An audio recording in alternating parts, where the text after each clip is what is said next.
রাত হোক বা দিন, রাস্তা হোক বা ডিজিটাল দুনিয়া, একজন মহিলা যেন আর কখনো নিজেকে আনসেফ মনে না করে, এই ভাবনাটাকেই বাস্তব রূপ দিয়েছে পশ্চিমবঙ্গের বনগাঁ পুলিশ প্রশাসনের এক অভিনব উদ্যোগ দশভুজা। আর এই উদ্যোগের নেপথ্যে তিনি হলেন আইপিএস দীনেশ কুমার। দশভুজা নামটা শুনলেই যেন চোখের সামনে ভেসে ওঠে দেবী দুর্গার স্বরূপ। 10 হাতে মা যেমন আমাদের 10 দিক থেকে রক্ষা করেন, ঠিক তেমনটাই বনগাঁ জেলার মহিলাদের জন্য তৈরি হয়েছে একটি 360 ডিগ্রি নিরাপত্তা বলয়।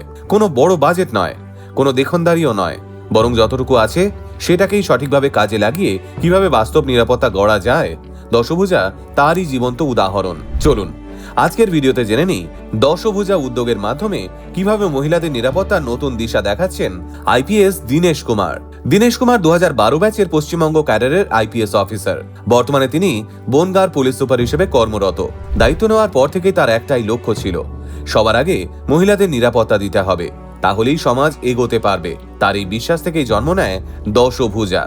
এই দশভুজা কোনো একক প্রকল্প নয়, এটি একটি 10 স্তম্ভের সমন্বিত উদ্যোগ। মহিলাদের রোজ নামচার সব জায়গাগুলো, মানে পাবলিক প্লেস থেকে ঘর, স্কুল কিংবা কাজের জায়গা, এমনকি ডিজিটাল দুনিয়াও, সব জায়গাতেই নিরাপত্তা নিশ্চিত করার এক অভিনব প্রচেষ্টা।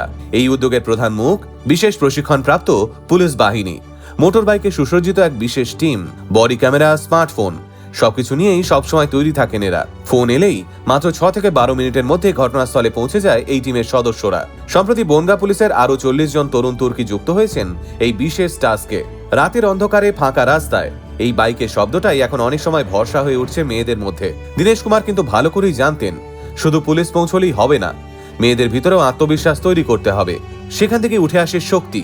এখানে শক্তি মানে সেলফ ডিফেন্স ট্রেনিং।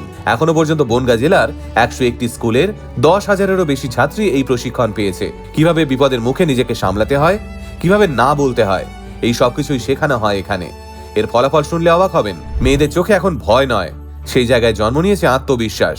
স্কুলগুলোকেও এই নিরাপত্তা বলয়ের বাইরে রাখা হয়নি। Internal complaints committee, ICC, CCTV, counselling এবং নিয়মিত মনিটরিং সবকিছু একসঙ্গে চালু করা হয়েছে, যাতে কোনো সমস্যায় যেন চাপা পড়ে না যায়। দশভুজার আরেকটা গুরুত্বপূর্ণ দিকও রয়েছে। আশপাশে যারা অন্যায়ের প্রতিবাদ করেন কিংবা সমাজের জন্য নিঃস্বার্থভাবে কাজ করে যান, তাদের পাশে দাঁড়ানো, তাদের সম্মাননা দেওয়া। 2026 সালে এমন 20 জনকে সম্মাননা দেওয়া হয়েছে, যার মধ্যে 4 জন পুলিশ কর্মীও রয়েছেন। এর ফলে সাধারণ মানুষের মধ্যেও উৎসাহ বাড়ছে। বার্তাটা খুব স্পষ্ট, ভালো কাজ কখনো চাপা পড়ে থাকে না। এছাড়াও রয়েছে জেন্ডার সেন্সিটাইজেশন, সাইবার সুরক্ষা সচেতনতা, কমিউনিটি ভলান্টিয়ার। প্রযুক্তিকে পুরোদমে কাজে লাগানো হয়েছে। পুলিশ বন্ধু অ্যাপ, জিআইএস ম্যাপিং এর মাধ্যমে হটস্পট চিহ্নিতকরণ, মানে ঝুঁকিপূর্ণ জায়গায় আরো কড়া নজরদারি। সব মিলিয়ে এক আধুনিক কিন্তু মানবিক পুলিশিং মডেল। সবচেয়ে বড় কথা, এই পুরো উদ্যোগে আলাদা করে বিশাল বাজেট ঢালা হয়নি, যা ছিল সেটাকেই নতুনভাবে সাজানো হয়েছে।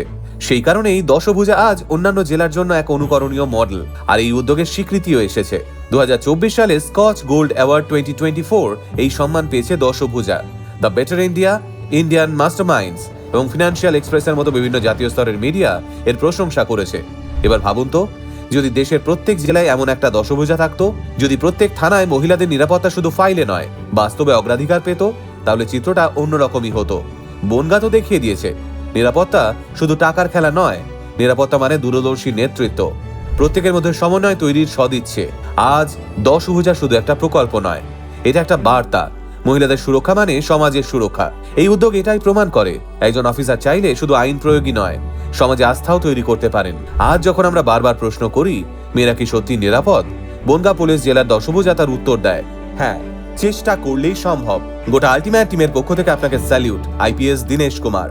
আর দশভুজার মতো প্রকল্পকে কুর্নিশ, যেখানে নিরাপত্তা শুধু প্রতিশ্রুতি নয়, মহিলাদের জন্য বাস্তব সুরক্ষার ঢাল।